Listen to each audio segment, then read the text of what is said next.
Então, irmãos, vamos lá colocar o meu entendimento segundo a palavra de Deus acerca do espinho na carne de apóstolo Paulo. Bom, eu quero vos fazer lembrar, como Dante já sabe, que apóstolo Paulo, ele era um perseguidor da igreja do nosso Senhor Jesus Cristo. Mas o Senhor Jesus Cristo lhe apareceu no caminho de Damasco e o converteu. Depois disso, alguns irmãos receou a sua conversão. Mas Barnabé levou até os apóstolos do nosso Senhor Jesus Cristo e contou a sua conversão. Vamos ver isso em Atos dos Apóstolos, capítulo 9, verso 27, que diz: Então Barnabé tomou consigo e trouxe aos apóstolos. Ele contou como em Damasco ele viu o Senhor e falou com ele. E como em Damasco falava ousadamente, pregava o nome do Senhor Jesus Cristo. Antes da sua conversão, Deus mostrou também para Ananias que Paulo deveria sofrer muito pelo nome do nosso Senhor Jesus Cristo. Vamos ver isso em Atos, capítulo 9, verso 16, que diz: E eu lhe mostrarei quanto deve padecer pelo meu nome. Então, irmãos, por esse versículo podemos começar a entender o espinho na carne do apóstolo Paulo. Por causa desse espinho, ele sofria muito. Pela palavra, esse espinho na carne era uma fraqueza que ele carregava em seu corpo. E esta fraqueza e pecado foi colocado para que ele não se exalte no seu apostolado e nas revelações gloriosas.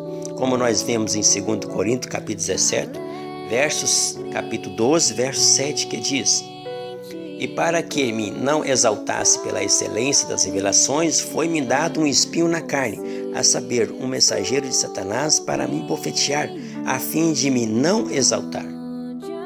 Mas o que é realmente esta fraqueza, que é como espinho na carne de apóstolo Paulo?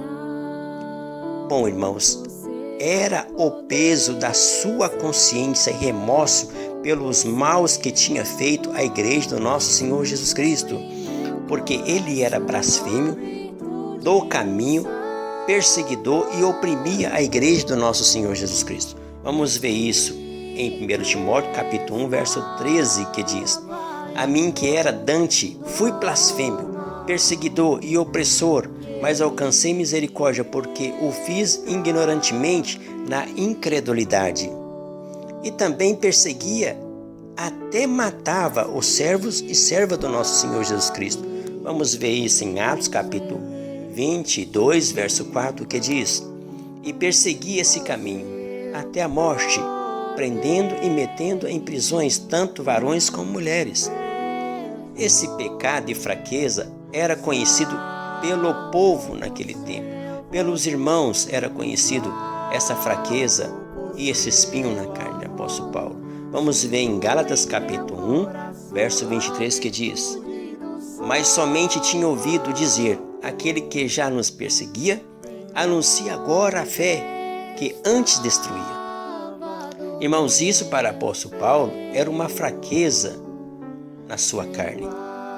Como os irmãos sabiam desta fraqueza na sua carne, não condenava ele, mas o aceitava com amor. Apesar disso, irmãos, para ele, mesmo assim, era uma tentação na sua carne.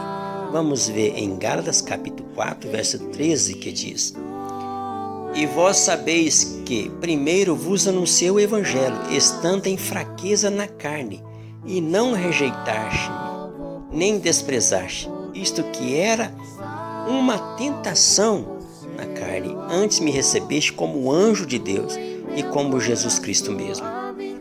Bom, como nós vimos, esta fraqueza como espinho na sua carne era o peso e remorso dos males com a igreja do nosso Senhor Jesus Cristo, porque todos esses males e pecado dele, o poder do nosso Senhor Jesus Cristo era exaltado, como está escrito em 2 Coríntios capítulo 12, verso 9, que diz: E disse-me, a minha graça te basta, porque o meu poder se aperfeiçoa na fraqueza. De boa vontade, pois me gloriarei nas minhas fraquezas, para que habite o poder de Cristo. Então, irmãos, como nós vimos, a fraqueza e o espinho na carne do apóstolo Paulo, irmãos, era o seu remorso nos males feitos que ele tinha feito na obra do nosso Senhor Jesus Cristo. Mas nessa fraqueza, o poder de Cristo é exaltado pela obra que Deus fez em apóstolo Paulo.